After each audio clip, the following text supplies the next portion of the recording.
Maybe there is a guy that is just coming from Ring of Honor, or maybe it's another AEW or an Impact guy. You never know. So Well, the forbidden door seems to be open now. So they're forbidden door, but like I said, I've got my own open door and open challenge here. So hey, I don't know if we'll go through their door, if people want to come through our one, we'll see, I guess.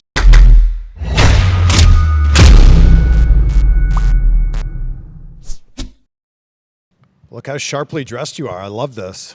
Yeah, custom made, got Switchblade in there as well. So yeah, just for you.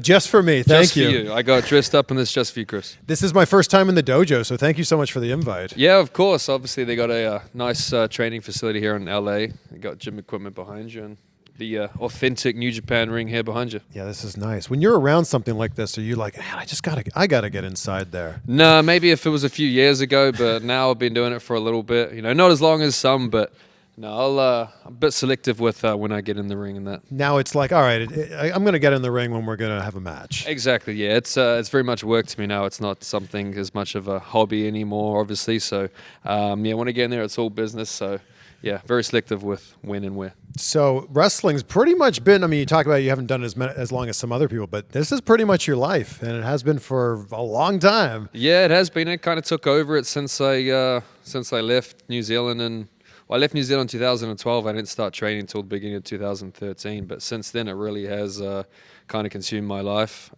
since then. In great ways, obviously. Yeah. It's afforded me a lot of opportunities and done all right with it over the last 7 to 8 years. So I really can't bit of an complain. understatement. Yeah, done all right with it, I guess. Yeah, and again, it's I've been pretty fortunate. Well, you can say fortunate, or if it's just down to skill that, hey, managed to accomplish quite a bit in that short amount of time. Yeah, how much of it, in your opinion, is luck, and how much is it just working your ass off? It's both. I think you're going to require some luck in terms of meeting the right people and just being in the right place at the right time. But also, it's arguable whether that really is luck or not, because it's up to you to put yourself in those positions anyway. That's kind of advice I always give younger guys if they ever ask for it. Is hey, you've just got to put yourself in the position to have a chance. You can't go there expecting it. But if you don't, you got to be in it to win it, as the cliche saying goes. So you've just got to kind of put yourself in all those situations as a trainee in wrestling specifically, go in the shows, whether you're going to be on the show or not, just go there. You may have a chance, an opportunity, which I did get back in the day. You may meet the right people.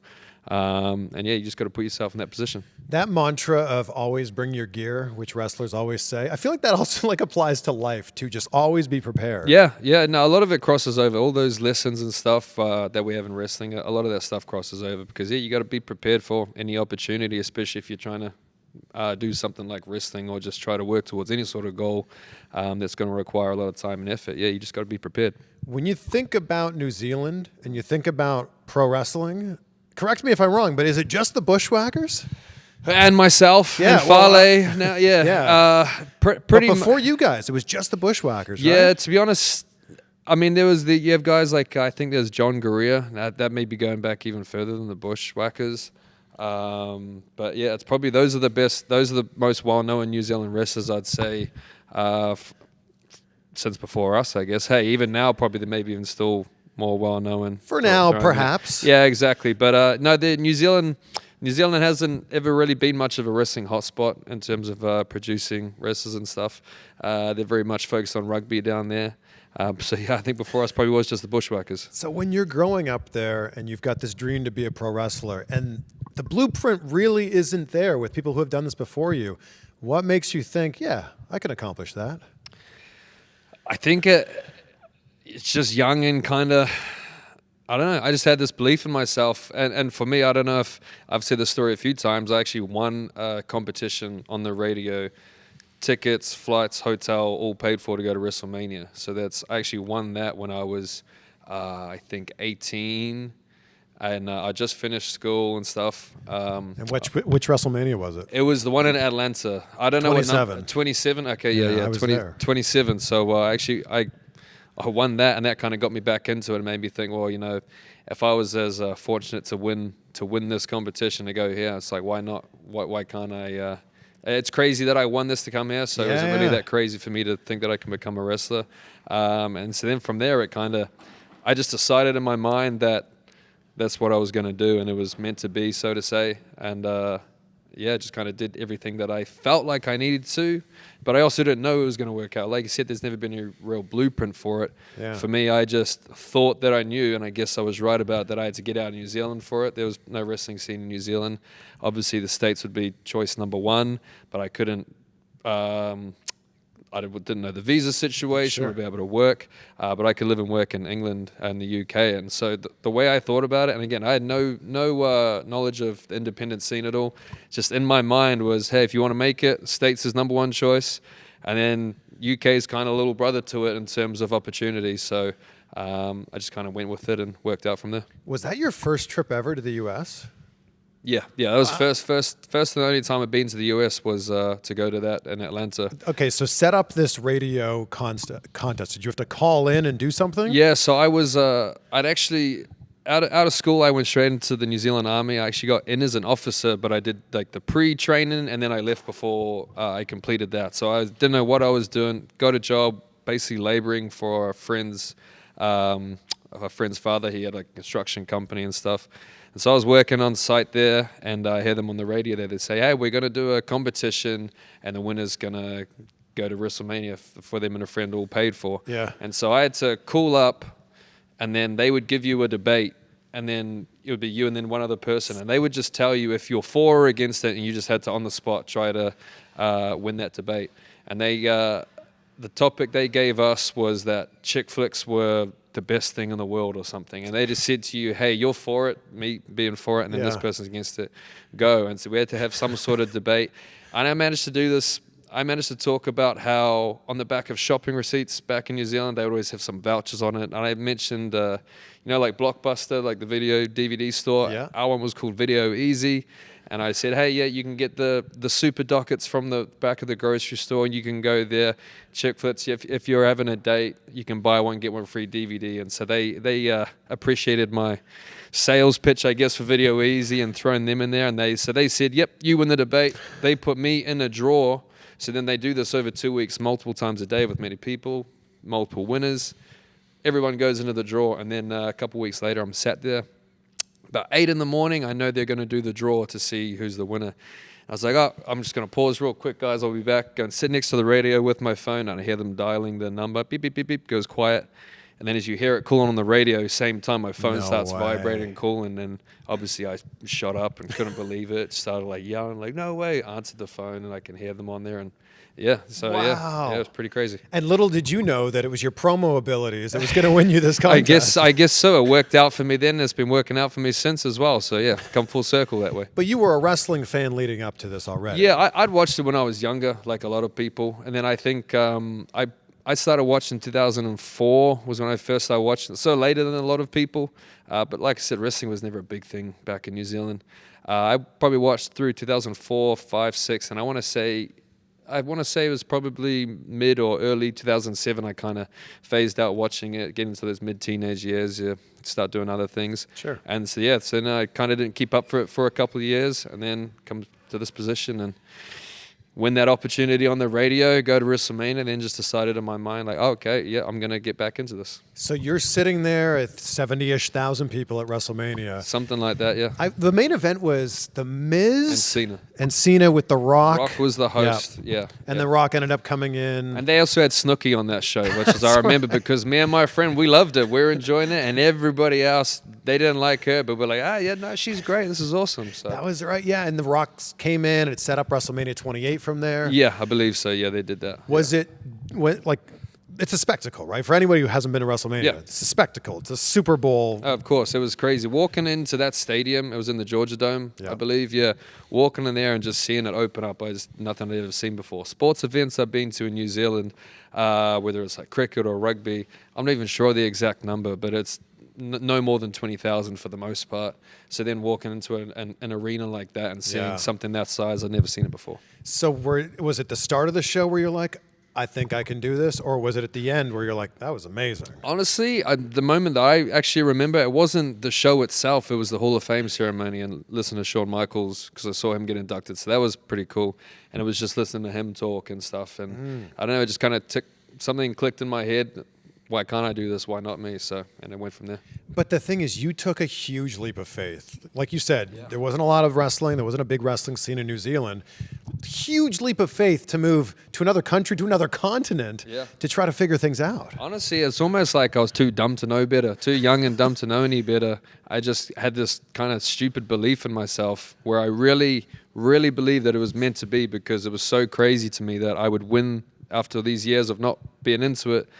To then win the competition on the radio, it really just kind of in my head, oh, no, this is meant to be. So, well, this is what I have to go and do now. And so it just kind of did everything from that. And yeah, it was really like a young and dumb belief. Whereas now I'd probably be like, oh, shit, that's not possible. That's a bit crazy. This is a bit extreme. But I'm glad that I did that when I did. Like young ignorance. Pretty much, yeah. No, it really is. Yeah, and I didn't tell anybody about it at the time either. I didn't tell my parents that's what I was trying to do. When I left New Zealand, even the friend that I went and lived with in a place called Guernsey, is in the English Channel between England and France. I lived there for 10 months before I then moved to England. Never told them that that's what I was doing. I just went to England and started from scratch, found a training school. I didn't tell anybody. Did you know anyone there? No, I didn't know anybody. No, I didn't know anyone there. I just found a training school. I'd got in contact with them. I stayed at a backpackers for about a week, and within that week, I found a place to live, so I'd be sharing a student house with a few other people. This backpackers, I think I was sharing a room with 3 other guys. It was like a hostel? Pretty much. Yeah. That's exactly what it was. And then I found a place, managed to pay 3 months rent up front, and so it wasn't the best place to live, but got me somewhere to start whilst I started training for wrestling. And yeah, didn't know anybody there, but the first time I told anybody from, I guess, my real life before, people that knew me before getting to England, was when I was about to debut. I just called my mum and said, oh yeah, so this is what I'm actually about to do tonight, and this is the whole thing I've been doing. What they think you were doing in England? But they just thought I was, hey, he's just traveling, he's just going to go out there and get some experience and stuff and go travel the world a little bit. But yeah, I knew I was going to have to tell somebody at some point, so yeah. I didn't want to tell them that until I kind of got into it or actually started doing it. I wouldn't want to start training and then it all turned to shit. I'm like, oh, well, yeah, no, hey, that I told you about, that thing I told you about, not doing it anymore. So yeah, that's how it started. But what I love about this story is there's so many people that want to do something that seems impossible. Yeah. And they think of all the reasons why they can't do it. Yeah. You did the exact opposite. Yeah. You looked at all the reasons why it was possible. Yeah, it's a weird one to think back on, to be honest, because it really was just, I remember there was just times I just had to kind of motivate him, just convince myself that it was possible. I just kept telling myself that, yeah, there's going to be obstacles. I wasn't a big guy at all. That just wasn't an issue to me. I just figured I would find a way around it. That's kind of how I was with anything. There was going to be obstacles, whether it's travel or it's different countries and things like that. And I just remember telling myself that so long as you don't tell yourself no, then you just keep finding a way around what's put in front of you, then you'll get there in the end. Oh, I love that so much. Yeah, as simple as it is, that really is how I was thinking about things back then. Who was the Jay White character back then? Who was I back then? Oh, he's just a young kid just trying to figure out what to do with his life in the world, and then just with a silly dream that doesn't seem too possible, but... And what was the first, in your first match, what was your character? Oh, like? I see what you... First match, it was myself versus a guy called Gino Giuseppe, which is that was his name, and I actually sounds very Italian. Yeah, well, he was. There we go. I'm glad then, because he was an Italian guy, so I'm glad that that name very much showed that he was Italian. But I had a singles match with him, which led into a tag match later that night. So my debut, I actually had 2 matches, and I actually fell off the top rope leading at the end of the tag match. Climb up to do a crossbody, and I start stumbling a full forward, but luckily I landed on my feet so I could jump up. And luckily you fell forward. Luckily I went forward and I could jump back up real quick, and so I could do the crossbody and manage to. I think we actually got the victory there, so that was nice. But the character, he's just a young wrestler, just trying to learn how to wrestle, just trying to have these opportunities, trying to get as many matches and as much experience as he can, and yeah, just nice, young, respectful guy. So. Bit different to nowadays. A little bit different. Chiseled veteran now. Yeah.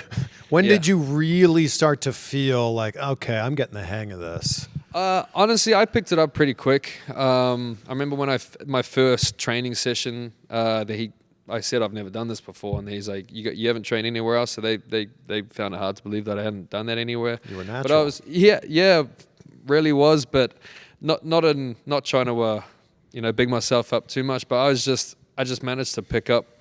I could see stuff on TV. I could see running ropes on TV, and I just knew how to do that. I played a bunch of sports when I was younger, so I think the coordination was there from the start, which helped me be able to pick up these things pretty quickly. So yeah, that's kind of how that came about. And then like a series of like knowing somebody who knew somebody, that led you to New Japan. Yeah, exactly. So I met Fergal, Devitt, Prince Devitt, Finn Balor, whatever name you want to give him. I met him about a year into it. So I started 2013, January, and then we brought him over to do some of our shows, I want to say February 2014, so almost exactly a year after I debuted. He came to do some of our shows, and I think the way that he puts it, because he didn't really see me wrestle that much at all, I don't think. It wasn't that impressed him. It was the fact that I was doing all the other jobs and everything. I was there building the ring and stuff. I think he's got a better memory than me, obviously. I think I had like a broken thumb or something at the time, because I heard there was some video I saw recently of him saying he remembers just seeing this guy with like a cast on his hand that's doing all the jobs and stuff. And that's what he's told me since, is that he's like, yeah, I could tell that you wanted it basically, and you would fit in with the New Japan system. So he then went and spoke to the right people, I think, mentioned me to Bad Luck Fale, seeing as he was a fellow Kiwi. Spoke to the right people. Me and Fale got in touch, and then from there they got me out there on. I landed in Japan January 1st, 2015. But it's it's enough to get an intro. It's enough to be able to have the door like ajar for you. Yeah. But you've got to do the rest from there. Oh, of course, yeah. Like they can get you a spot and a chance, but of course that's where the work really starts. Nothing's even started at that point. It's just day after day, you've just got to give it your all, especially when you're in the dojo and the actual physical training of it as well. The culture shock of just being over there, different language, different lifestyle and all of that. So, yeah, it's a lot of hard work from there. And dojo's tough. Yeah, not everybody makes it through, and it's like that for a reason. But if you make it out the other side, it's definitely worth it. But if we're looking at your career, it's like New Zealand to then England to then another huge step to now Japan. Yeah. How's your Japanese, by the way? It's a little rusty. I haven't been there in a little bit, but my Japanese would kind of, there'd be times where I'd study it and it'd be great, and then I'd slack off and it'd come down. But who kind of took you under their wing and said, "All right, I'll kind of translate." When I was first, I was in the dojo with Sho and Yo, and so they didn't really speak any English either. They didn't speak any English. I didn't speak any Japanese, so it was a little bit tricky to start off with. A lot of hand gestures and all that. But they started. How are you learning? That really, honestly, a lot of, when I first got there, couldn't communicate with the other guys in the dojo at all. It would just be, we'd try to find items, or you'd go on your phone to try and translate things or anything like that. Find a picture of something that, hey, this is what I'm trying to do. Wow. But they, luckily, some of the older guys, obviously, because they'd travel around, they'd know some English. So there would always be at least somebody that would know some sort of broken English, most of the time anyway. But then Sho and Yo, they started to learn a bit of English. I started to learn a bit of Japanese, and you kind of find out your own ways to communicate with each other. And then who were some of the wrestlers who were kind of in the position that you were, who spoke English and didn't know a lot of Japanese? When I got there, it was me and Cody Hall got there at pretty much the same time. I know David Finley came, I want to say in April, so about 4 months after us. But then you had guys that were there on the tours, like Carl Anderson, obviously Bad Luck Fale, Tamatonga, all those guys were there. You had Bobby Fish and Kyle O'Reilly. Bad Luck Fale is fluent in Japanese, so he was helpful with it at times. Yeah.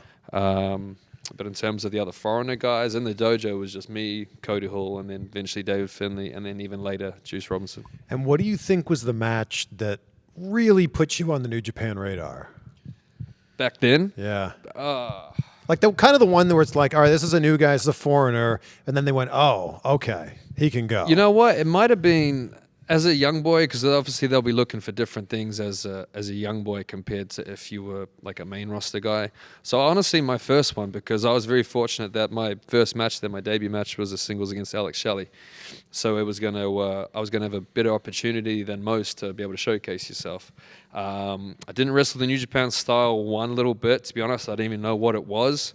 I still wrestled very similar to match to what I would do at a show in England, and like a town show in England. So there was obviously things that I did that they probably weren't a fan of, but they were also aware that like that's not a big deal. We can change that the most important stuff. I think they could see that was there, and I think it very much worked in my favor that first match was against the guy like Alex Shelley, rather than against another young boy. Right. As it did give me a much bigger opportunity. So I think I don't know for sure, but I think from there that was probably was a good sign for them. And then actually another one, other than the debut, was my first singles match against Taguchi.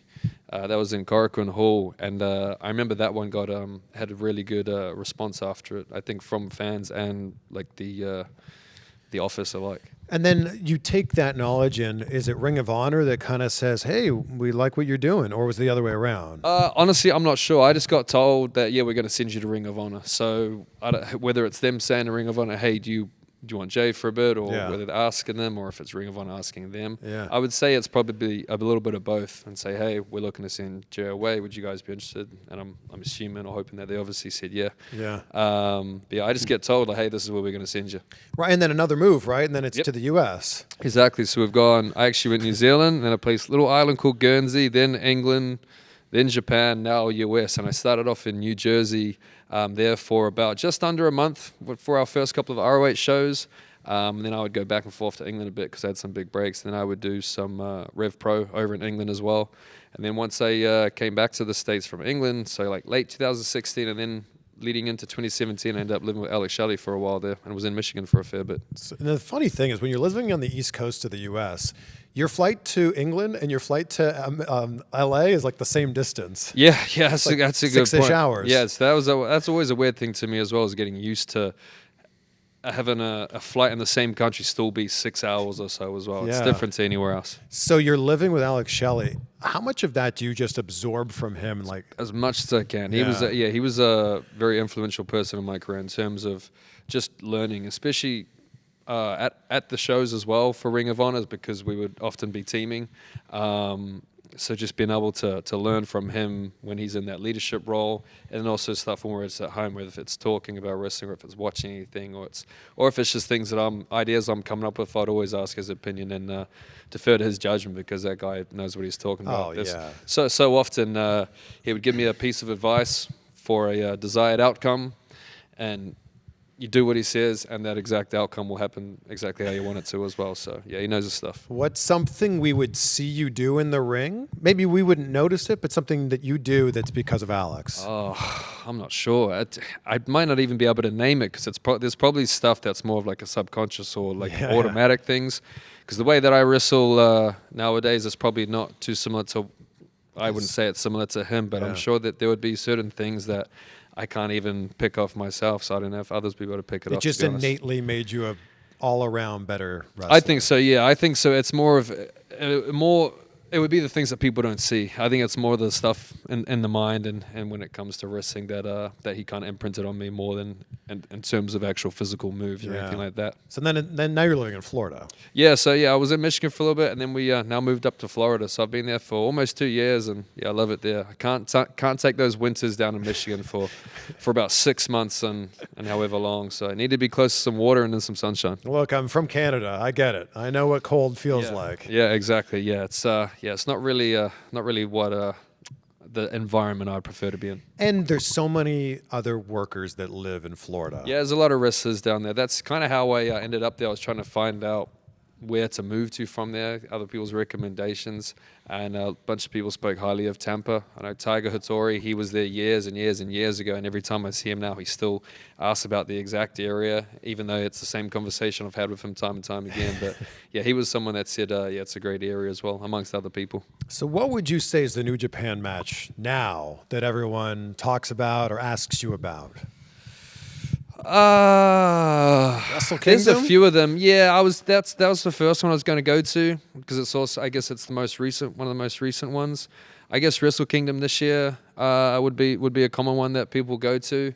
The other one I often get is obviously Madison Square Garden, and then also the Cow Palace against Juice Robinson for multiple reasons. That one, obviously, there's a bit of drama there at that show, but I'd say those three, but I'd say probably Wrestle Kingdom this year would probably be the main one. Oh, and the G1 final from 2019. So I think G1 29 final. It is a dream for so many wrestlers to wrestle in the Tokyo Dome. Yeah. What's it like to go there for the first time? First time going there. 2015. I got to watch the show before having to start to like do the jobs there, and seeing that for the first time was. Honestly, at the time, I didn't know too much about New Japan, despite the fact that it's got there. I didn't do enough of research at all. But then just seeing that from such like a beginning stage, being so unprepared, and then seeing that, it kind of took your breath away even more than if you had been prepared, if that makes sense. So it was just almost like you had no expectations. I really did, and it was just awe-inspiring. I think the big difference for me was experiencing that crowd in person. All I'd really seen of the crowds would be the stuff on TV, so mainly WWE crowds. So then going there and that Japanese crowd, just you can feel the difference in how they're feeling about what's going on in front of them. Yeah, and then when you work there for the first time, what's it like when your music hits there? The Tokyo Dome especially?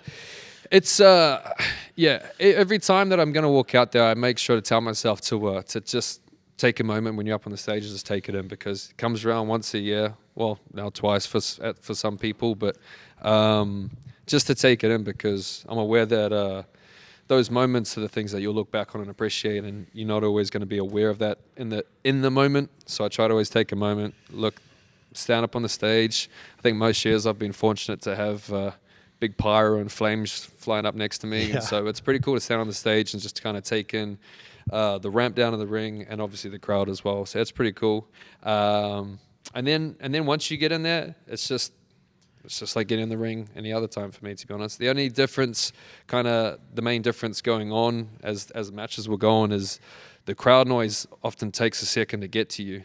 So it kind of comes at like different times and things like that. And the way it just echoes around, it really does just overwhelm you, though, the noise in there.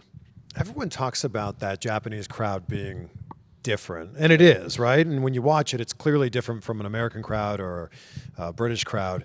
What's the word you would use to describe it? What is the best one? I know how to explain it, but to sum it up, it's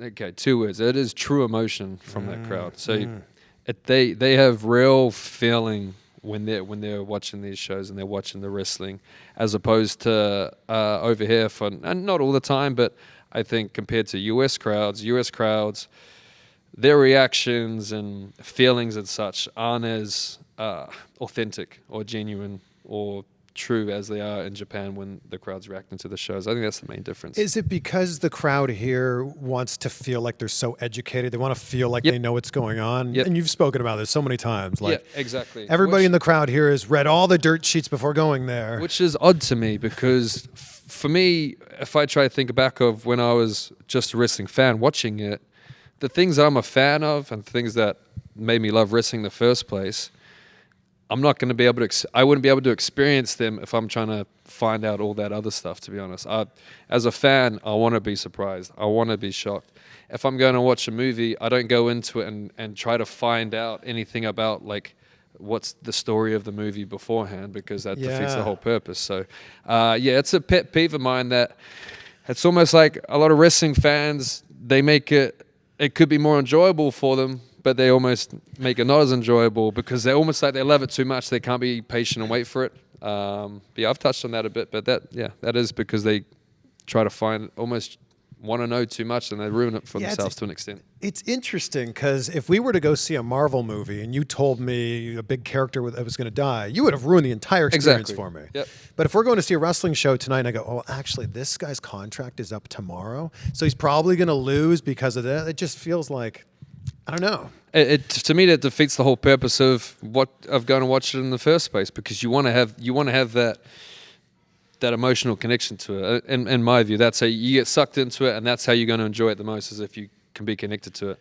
If you try to find out things like that, you're not going to have as much of a strong connection to it. You're not going to enjoy it as much. And you also, you have a different approach because you weren't watching wrestling when you were 4 and 5 and 6 years old. You came into it and really developed an appreciation for it as someone who was actually in there doing it. Yeah, that is a good point. Yeah, I think I don't know how that plays out in terms of my style and stuff compared to other guys, to be honest. But yeah, maybe it's because when I really started watching, maybe it was at an older age. I don't know. I'm not sure how that really plays into it or how it's gonna. Yeah. I saw you on Saturday at the LA Comic Convention. You did a signing there, and I'm sure you heard this a lot. But people were like, "Oh, he looks a lot leaner."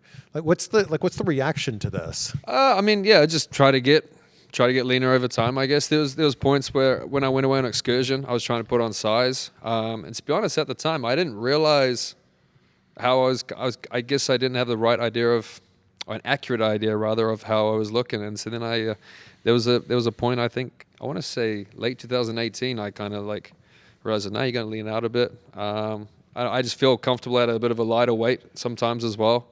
Yeah, it's just part of training as well. Well, and that's the biggest thing is like what makes you feel the best. Yeah, exactly. Especially being in there. And like I injured my hamstring in I think mid 2018 as well, and I would get a few more aches. And not that I was like big, but I think compared to what my frame is used to and the weight I was used to carrying around, it was a little bit extra, especially trying to wrestle on such a hard schedule as well. So yeah, I was talking to Will Ospreay about this recently. Oh yeah, he's put on a ton of size. It's a good example, yeah. And he's like, there's a lot of things I can't do or can't do as quickly as I could 2 years ago. Yeah, exactly. And then that obviously could make it a bit more dangerous for him if he doesn't, if he's not smart about what he can and can't do with ease and without hurting himself. So yeah, that's a big part of it. For people who haven't checked out New Japan Strong yet, and you absolutely should because it's amazing, how would you describe this? Because it's American wrestling, but it's also Japanese wrestling. Yeah, it is a good blend of it. And I think also you're going to get what you want out of New Japan. You're going to get that from New Japan Strong, I believe, and you are going to get that little accent of US stuff on top of it as well. And since having the crowds back, it's made all the difference as well. Obviously for the live shows, then I'm sure just for people watching it, going from having no fans there to then having fans there that have been dying to get out here for a long time, it just makes the whole thing so much more enjoyable for the fans watching, again, on New Japan World or in person. And I think people are seeing that, and now they're coming to the shows because they're seeing that atmosphere there as well. And yeah, the crowd's just been getting bigger and bigger since we started having them back starting in August. And hopefully this Thursday in Hollywood, it'll be no different. We'll just keep getting more and more people, keep the momentum going. And it's something I've said a couple times now, so I guess I'll keep saying every chance I get, is that New Japan Strong, the way I see it going, I can see us becoming, my goal, I want to make us the main piece of New Japan Pro Wrestling, and the stuff that's happening in Japan at the moment, that can be the side piece, because I think we truly got the potential here to really do something with this, and it's exciting. It's the new hot thing. We got momentum, so we're just going to keep rolling with it. Yeah, and with the recent news about Ring of Honor, I feel like that's a great slot for New Japan and New Japan Strong to just slide right into. That is a good point that I haven't actually thought about it specifically, to be honest. So, but now that you mention it, that is a very good idea. Unfortunately, stuff's happened with Ring of Honor, so there's almost like another little open slot as well. And I think also fans have just been dying for New Japan to put on what made them like New Japan in the first place. So I think this is a good opportunity for us to do that. Yeah, and as we sit here right now, you talk about Thursday's show in Hollywood, and it's Christopher Daniels making his return to New Japan against Jay White. The young Christopher Daniels, who and I've said this again as well. People call him the Fallen Angel. Recently, I'm calling him the fallen, forgotten, failing angel, Christopher Daniels, because his career's kind of, I guess it could be coming to an end or something, but I'm just going to try and give him another opportunity to see if he can spark something, see if he can revive it and get it going again and get his name out there, because, a guy like him, he just needs one opportunity, and maybe he can get his career going again. I don't know. Maybe he could teach you a thing or two in the ring. Oh, well, he hasn't done the things that I've done, though. So if you're going to look at our accolades, I don't know. I guess this could be up for debate. But, if you're debating with me, we're obviously going to lose, as we've already learned. This is true. Yeah, exactly. And if we're going to compare accolades, single-handedly sold at Madison Square Garden, first ever Grand Slam champion, you know the drill. So, you know what? Maybe I'm going to teach Christopher Daniels a thing or two, or three, or four. Interesting, because his age begins with a 5 now, which is crazy. He's hit that already? Yeah. Wow, I haven't even hit the 3s yet. He's found the fountain of youth, though. Yeah, we'll see how he feels after Thursday and see if he feels his age a bit more after that. What's the one match in New Japan that you haven't had yet? Who's the opponent? Is there one? I think I've probably had I think I've mixed up with most. What about of the New guys. Japan Strong? New Japan Strong, nah, there's no one there that I'm really after at this point, because the thing is that everybody's after me there, which makes sense, of course. They're going to want to make names. Yeah, you're for on the list for a lot of people. Exactly, and that's what that's why I've opened the door up to New Japan Strong, and I've put this open challenge out. Then you've got guys like young Christopher Daniels that are stepping up to that challenge. So maybe there'll be another guy from Strong that wants to step up to it. Maybe there is a guy that is just coming from Ring of Honor, or maybe it's another AEW or an Impact guy. You never know. So well, the forbidden door seems to be open now. So they're forbidden door, but like I said, I've got my own open door and open challenge here. So hey, I don't know if we'll go through their door, if people want to come through our one, we'll see, I guess. I mean, it could be possible. We could see you on an episode of Impact one day. You could, exactly. We could see you on an episode of Dynamite or Rampage. Exactly. We'll just have to wait and see, and people will see if that'll happen again. And they need to stop asking me about when I'm doing that, because, again, like we just touched on, one, why would you want to know in the first place anyway? Secondly, do you think I'm really going to actually tell you? And then even if I do tell you, do you think I'm telling you the truth? If I tell you that I'm going to be there this Wednesday, are you going to believe me? If I tell you, no, I'm not going to be there this Wednesday, how do you know I'm telling the truth? So, yeah, that question gets me going, as you can tell. I'm sure well, you get asked that in every interview, I'm sure. Exactly. Every single time, every interview, every signing, every appearance is, when are we going to see you here? Are you going to do this? Are you going to do this? I'm not fucking going to tell you, am I? And then it's, who's going to be joining the Bullet Club next? Exactly. It's always something like that. Always ask me what I'm going to be doing. No, I keep my plans close to the chest, and I'm not going to tell everybody about it, because otherwise they're probably not going to work as well, are they? How much did Bullet Club change your career path? I'm not sure about changed it, but I think I'd say it definitely helped it once it started going in a certain direction. And what I mean by that is, in terms of it may not have changed, is because in my mind, whether it was with Bullet Club or not, I was going to do what I've done. So maybe it sped it up a little bit? I think so, definitely, because you can't deny what comes with being with Bullet Club. The guys that have come through Bullet Club, the guys that have been tied to Bullet Club. So then to have your name kind of put in that same sentence and stuff, that's obviously always going to help you. So there's a lot of eyes always on Bullet Club. So don't be wrong, it definitely sped it up. And some iconic merchandise now. Of course, that's always the good side to it as well. You've got a pretty standard, easy template to start with, so there's always an easy starting point there, and people love collecting the Bullet Club stuff, so that's always nice. It's like the new NWO T-shirt. Really is, yeah. Yeah. It really is. Someone was there actually at Comic-Con the other day. I heard someone say something about that they obviously weren't familiar with it, but they were familiar with NWO, and they draw on the comparisons there as well. Like, I think seriously, like whether you were a WCW fan or not, you thought the NWO shirt was cool. Right, yeah, I guess so. And then that's kind of what Bullet Club's become now. You see it everywhere, and I'm sure it's not going to change. This might be a difficult one, but career highlight for you. Oh, career It might be like a parent choosing their favorite child, but... Yeah, what is a career? That's a hard one. I really don't have one that comes to the top of my head. It was pretty cool when I first got to go back and wrestle in New Zealand. Yeah, the show itself may not have been the biggest thing, but it was cool being able to wrestle there in front of my family and stuff. And I actually did that show was in a building where I used to work as like event staff for like concerts and stuff. Wow. So then we did that show. So that was pretty cool. But I don't think you can really top beating Tanahashi for the heavyweight championship, and then beating him again for the Never Championship and completing the Grand Slam. So. But yeah, we'll go with that Osaka victory, I think, for the heavy belt. I think that'd be the one that a lot of people. It's probably the obvious one, but it's the obvious one for a reason. So yeah. Who do you want another match with right now? Other than young Christopher Daniels. I mean, I can't look past the young guy like that, so I don't want to get too ahead of myself. Who's another match? I'd like to see you and Will Ospreay again. Man, we'll see if he can get that belt. Maybe that'll be the easiest way for me to run it back with Will. He's spending plenty of time over here on Strong, so if he can go and get that belt, I know he's already got one on him. If you can go get the other one, and then they can join belts together again, but that's already the same belt. It's confusing, I know, but maybe he can bring that over to Strong, and hey, maybe we can do that here.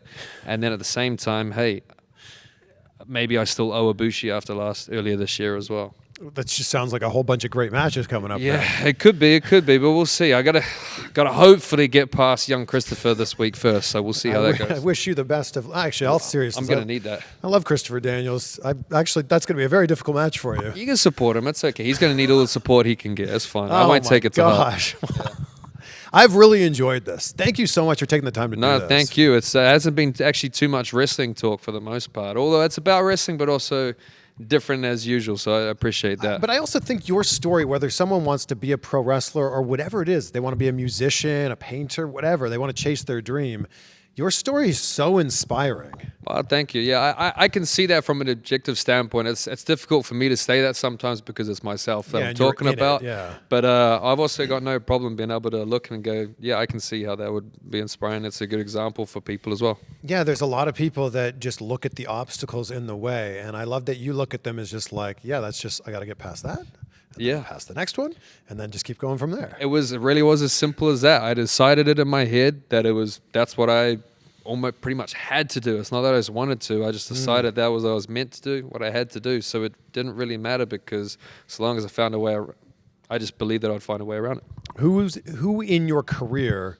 It doesn't need to be in wrestling. It could be someone outside of wrestling. But who's been the most inspirational for you? You know, I don't have an easy answer for that either. I never had. Actually, you know what? Nowadays, more recently, somebody that is pretty inspirational to me is Russell Westbrook and his tagline, "Why not?" Because that's something that's very much not just saying that now. That's how I looked at it back then. It was, why not me? I'm watching them talk when Shawn Michaels talk about his Hall of Fame induction. It's like, why can't I do this? Why not me? So then once I decided that, anytime I was going to the gym or this and that, and just kind of amping myself up on my head, I would say, why not me? Why can't it be me? Yeah. As long as I get around these obstacles, why not me?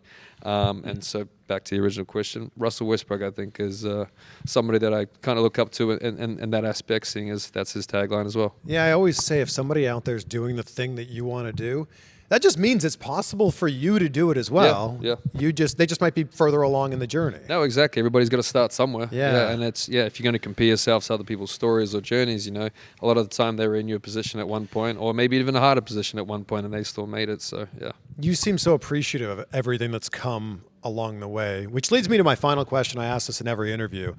I start and end every day with gratitude. I say out loud 3 things that I'm grateful for.